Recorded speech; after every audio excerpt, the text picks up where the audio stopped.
What happens when the Department of Justice, the very institution built to uphold truth and protect the law, is accused of punishing one of its own for refusing to lie? That's the explosive question Senator Chris Van Hollen threw straight at Attorney General Pam Bondi in a Senate hearing that quickly turned into a public reckoning. At the center of it all is a veteran whistleblower with 15 years of service who says he was fired for refusing to sign off on a brief he believed was dishonest. But as Bondi tried to deflect, the scandal only deepened, touching not just whistleblower protections but even funding for... But generally, would you not say that if we thought something was coming out of a neo-Nazi playbook, it doesn't have any place in our Department of Defense? Now, Secretary Hegseth, the quote that I just read you was referencing Ms. Kingsley Wilson, the DOD press secretary. It's a direct quote from her, who my Republican colleagues on this committee have also expressed alarm over due to her comments. In fact, one colleague said, and I'm going to quote again, "Obviously, I don't agree with her comments. I trust the Pentagon will address this," end quote. However, in the months since, not only have you not addressed these anti-Semitic comments, you have promoted Ms. Wilson. This seems to be at odds, honestly, with President Trump's commitment, very public commitment to combat anti-Semitism, which you just said you too agreed with. So, Secretary Hegseth, given the rise in anti-Semitic violence, hate crimes in our nation, and to show that the Trump administration, your administration, does have a zero-tolerance policy for anti-Semitism, will you dismiss Ms. Kingsley from her role as a U.S. military spokesperson today, yes or no? Again, that's why I referenced the context and characterization. Oh, we'll send you the quote, I've worked directly with her. She does a fantastic job, and there's any suggestion that I or her or others are party to anti-Semitism is a mischaracterization attempting to win political points. Sir, and I'm going to say Senator, you're attempting to win political points on the backs of mischaracterizing the statements of a member of my department, and I'm not going to stand for that. You are not a serious person. You are not serious about rooting out, fighting anti-Semitism within the ranks of our DOD. It's despicable. You ought to be ashamed of yourself. I'm going to move on to General Hawk. The sudden inexplicable dismissal of General Hawk. He serves both Director of the National Security Agency, Commander of U.S. Cybercom. It's deeply concerning, raises significant questions about the decision-making process, its potential consequences. Public reports indicate that the removal of General Hawk, who has served his country proudly, has been influenced by social media influencer, a personality on social media, Laura Loomer, spreads conspiracy theories. She's been denounced even by Republicans. And the idea is that any leaders within our agencies responsible for our nation's security, somebody would be dismissed based on the advice of a social media influencer is alarming, to say the least. It's surely not how we should be running our military. So were you consulted regarding General Hawk's dismissal, yes or no? Well, Senator, I would not advise believing everything you read in the media. And I'm consulted on every single decision. Okay, I'm the decision maker for the department, and we all serve at the pleasure of the president. And so we have the prerogative to make those decisions the best for the country, and Did you we did personally that. approve Mr. Hawk's dismissal, yes or no? Anyone coming or going at the approve Defense it. Department, especially at that level, would ultimately be a decision made by me, and I stand behind that. Did you personally relieve him? Did you me? personally relieve him? Yes or Anyone no? at that level You did, who is so that's a relieved yes. would be relieved by the Secretary of Defense. Was there a specific justification for General Hawk's dismissal? Was there a specific justification for General Hawk's dismissal? Ma'am, we all serve at the pleasure of the president, and the president deserves the type of commanders and advisors that he thinks will best equip him to accomplish the mission. Did you discuss General Hawk's dismissal with Laura Loomer prior to his removal? I don't discuss who I talk about anything with, but ultimately this is my decision, and he serves at the pleasure of the president, and that's why he's no longer there. So do you believe it's appropriate for any social media personality to influence personnel decisions in your department, yes or no? I believe your time is up, Senator. Oh, it is not up to you to tell me when my time is up. Well, the time And I am the going to senator. say, Mr. Secretary, you're either feckless or complicit. You're not in control of your department.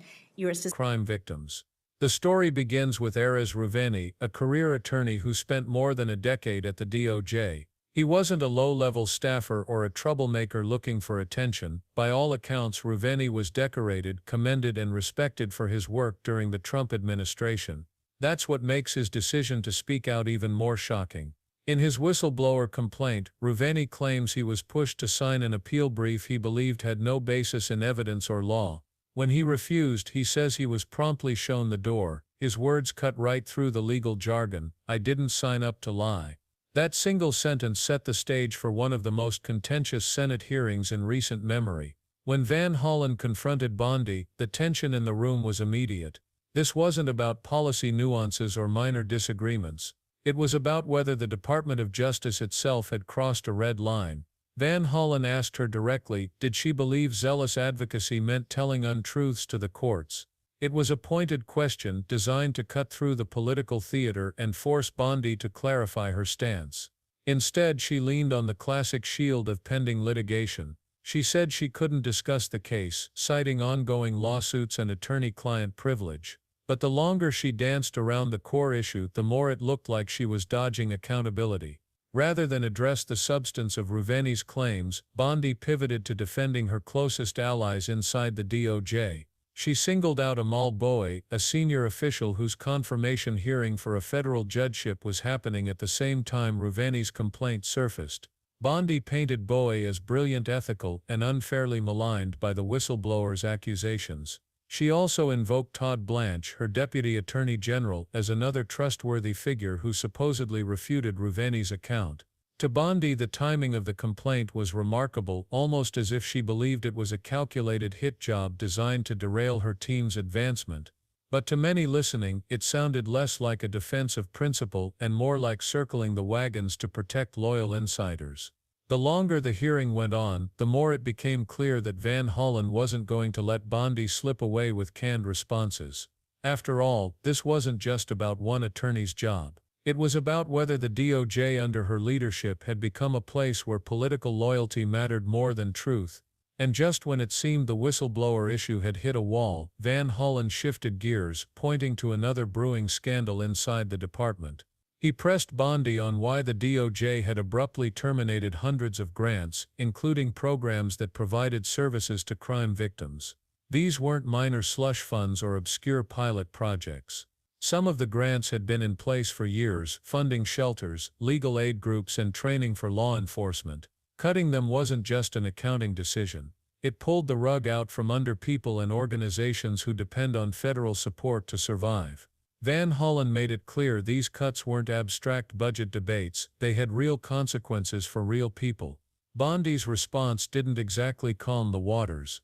She admitted the department had cut funding by about 6%, but tried to soften the blow by inviting senators to call her if they cared about a specific grant.